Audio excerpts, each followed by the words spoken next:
Quem minimiza essa situação, fala, não, não é nada, isso vai passar logo, é irresponsável, é irresponsável, é irresponsável. É irresponsável. Se você não assistiu o pronunciamento do presidente Jair Bolsonaro, a gente precisa conversar muito, porque foi uma das coisas mais assustadoras que eu já vi na televisão. Você viu um homem público, em rede nacional, cometendo um suicídio político, porque aquilo foi um suicídio político. Eu vou explicar para você o que aconteceu, vem comigo.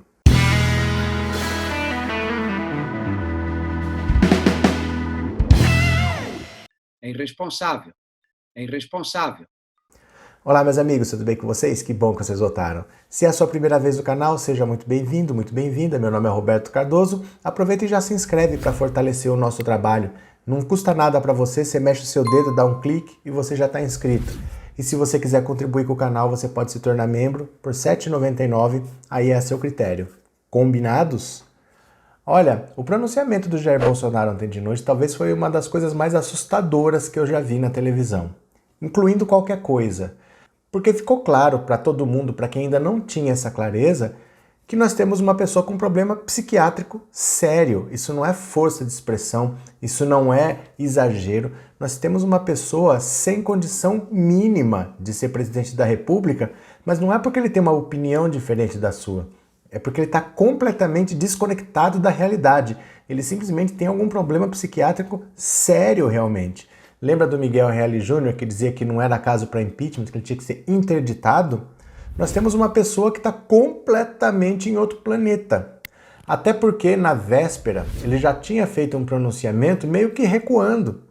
Parecia que ele tinha entendido que alguém deu uma prensa nele, que alguém enquadrou, que alguém falou, cara, para de falar isso, você tem que tomar essas medidas.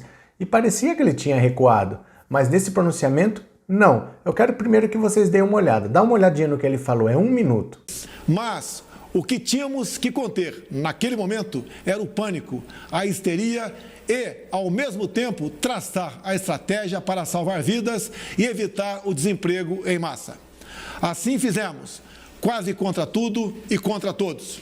Grande parte dos meios de comunicação foram na contramão.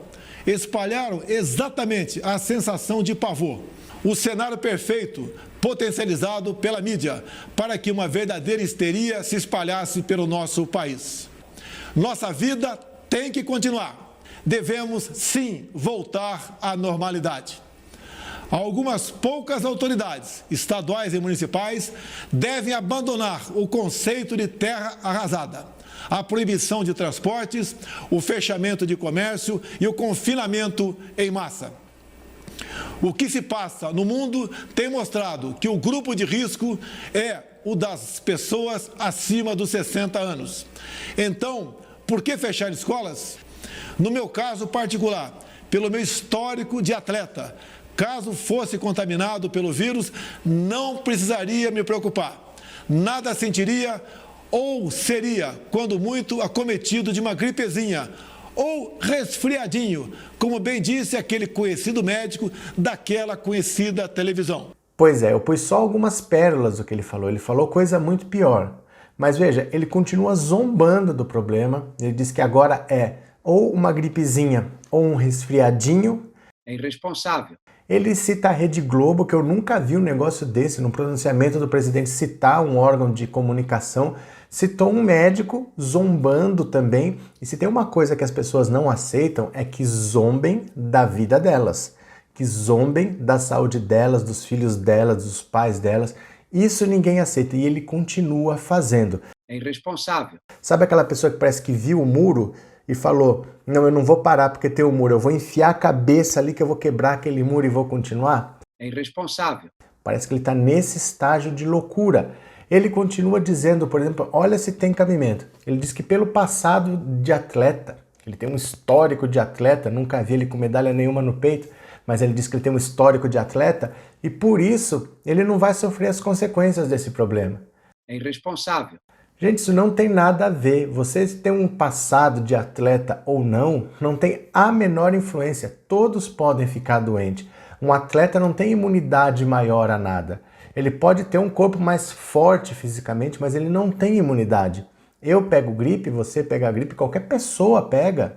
Não existe isso. E ele está dizendo pelo histórico, isso é uma desinformação, isso chega a ser criminoso o que ele fala. Os atletas estão tão sujeitos quanto qualquer pessoa. E é até pior, porque um atleta de rendimento ele está sempre com o corpo ao extremo. Ele está sempre, às vezes, com um índice de gordura muito baixo, ele está sempre com o corpo além do limite.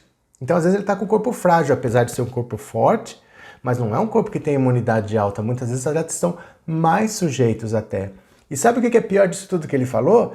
É que, assim, quando você olha o Brasil e quando você olha o SUS, por mais que as pessoas critiquem, o SUS é uma pérola que nós temos no Brasil. Atendimento universal. Qualquer pessoa que esteja doente ou não, se você falar assim, eu quero que meça a minha pressão, você vai lá no SUS, não importa se você está empregado, se você está desempregado, se você contribui, se você não contribui, se você tem algum problema ou não, se você chegar e falar, eu quero que meça a minha pressão, o cara mede. Se você falar, tô com dor não sei o que, você vai ser examinado. Por a gente ter essa pérola que é o SUS, que é atendimento gratuito para qualquer cidadão, nós temos uma chance boa de passar bem por esse problema. Essa é que é a ironia. Nós podemos, por exemplo, enfrentar esse problema muito melhor que os Estados Unidos, onde só existe saúde paga. Se você não tiver dinheiro para pagar, você não tem atendimento. E o preço é alto, altíssimo. Para você ter uma ideia, nos Estados Unidos, vamos dizer que você seja inglês, mas está morando nos Estados Unidos. Se você tiver um problema de saúde, o cara fala, olha, você vai precisar de um transplante de fígado aqui. O cara não tem dúvida, no dia seguinte ele volta para a Inglaterra. Quem tiver opção não se trata nos Estados Unidos. Então lá as pessoas podem estar caindo de doente, não está aguentando andar, o cara não vai no médico, porque se for, já sabe que vai deixar a casa para pagar. Então nós temos uma chance boa de enfrentar esse problema, melhor que os Estados Unidos, por exemplo. E aí, se isso realmente acontecer, se a consequência aqui for menor do que nos outros países, ele ainda vai aparecer, vai cantar de galo e ainda vai tirar sarro, vai falar, não estou falando desde o começo que não ia ser nada, que a gente ia passar, se recusando a ver que um eventual sucesso do Brasil nessa luta seja por conta do que ele mais critica, que é o SUS, que ele quer privatizar, que é o SUS, e o que ele admira, que é os Estados Unidos, fazem exatamente o oposto. E ele vai elogiar o Brasil, quando no fundo ele elogia os Estados Unidos, que fazem totalmente o contrário e que vão ter dificuldade. Os Estados Unidos são o próximo foco. Lá você não sabe quem tem ou não, porque ninguém faz exame. Tudo lá é pago. Então é assustador você ver um presidente que está completamente desconectado, que faz um pronunciamento oficial, fazendo gracinha, tirando sarro, menosprezando. É irresponsável. Lembra que ele nem queria buscar os brasileiros na China? Ele disse que ele não tinha dinheiro. Ele não tinha dinheiro para mandar um avião buscar. Pensa, mandar um avião, quanto custa um voo? Ele disse que não tinha dinheiro para isso. Ele está desde o começo desprezando. E o ódio está crescendo. As pessoas estão percebendo quem que elegeram. E cada vez mais ele está próximo de cair. Cada vez mais o movimento já cresce. A reação foi fortíssima. Eu imagino a dificuldade de quem trabalha na Record, de quem trabalha no SBT, para tentar passar pano para essa situação. Porque realmente não está fácil a vida dessas pessoas. O que vão achar de bom no pronunciamento dele para fazer? Se eu tiver uma coisa de boa para deixar para vocês, eu vou deixar o depoimento desse rapaz, que é o Ramiro. Ele é de Fortaleza, do Ceará, e ele foi demitido. Primeiro entregaram na hora uma advertência para ele assinar, e depois ele foi demitido porque ele se recusou a cortar o fornecimento de energia de uma família, porque essa família falou, cara, eu não estou tendo dinheiro para pagar a conta de luz, porque eu não posso trabalhar, eu não consigo sair de casa, eu não consigo fazer nada para trazer dinheiro para cá, eu não tenho como pagar, mas pelo amor de Deus, não me corte, eu tenho filho. E o cara não cortou. O cara não cortou, voltou para a empresa, ele deveria ter cortado, ele não cortou, ele foi advertido e na sequência foi demitido. Ele e mais 2 colegas. Então, esses exemplos de pessoas que fazem, de pessoas que dão a cara para bater. Eu vou deixar aqui no final para você ver, mas eu digo, nós temos um pedido de impeachment escrito. Você põe seu nome, assina, entrega e nós vamos ajudar a tirar esse cara de lá. Pare de se esconder, pare de falar por que a esquerda não faz nada. Esquerda somos nós, esquerda não é uma pessoa, cada um de nós é parte da esquerda.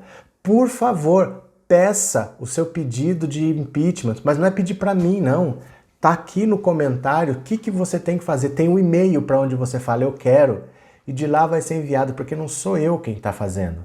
Tem uma pessoa que redigiu esse pedido, tá com ela, não adianta pedir para mim. Olha, manda para mim. Não, não é mandar para mim. Tá escrito aqui. Você tá com preguiça de ler? Tem um vídeo aqui, ó, passo a passo explicando, mas faça. Olha a gravidade que o Brasil está nesse momento por causa de um louco como esse cara. É irresponsável. Esse cara tem problema psiquiátrico, ele tem que sair de lá o quanto antes. Vamos fazer a nossa parte, tá bom? Eu conto com vocês, faça o que você puder. Ah, mas o cartório não está funcionando. Já peça, já assine, já anexe o comprovante de quitação eleitoral, já faça. O que você puder fazer, você adianta, mas faça, porque o Ramiro fez. Tá? Ele não se escondeu, ele não pensou duas vezes e é de gente assim que o Brasil precisa. O Brasil só vai mudar com pessoas de atitude. Não se esconda, não fique esperando o outro fazer. Tá? Nós estamos juntos nessa batalha. Não seja resistência da boca para fora, tá bom? Olha, eu vou deixar aqui o Ramiro para servir de inspiração para você e que isso nos dê um dia melhor. Tá certo? Obrigado por ter assistido esse vídeo até o final. Um grande abraço e eu já fui.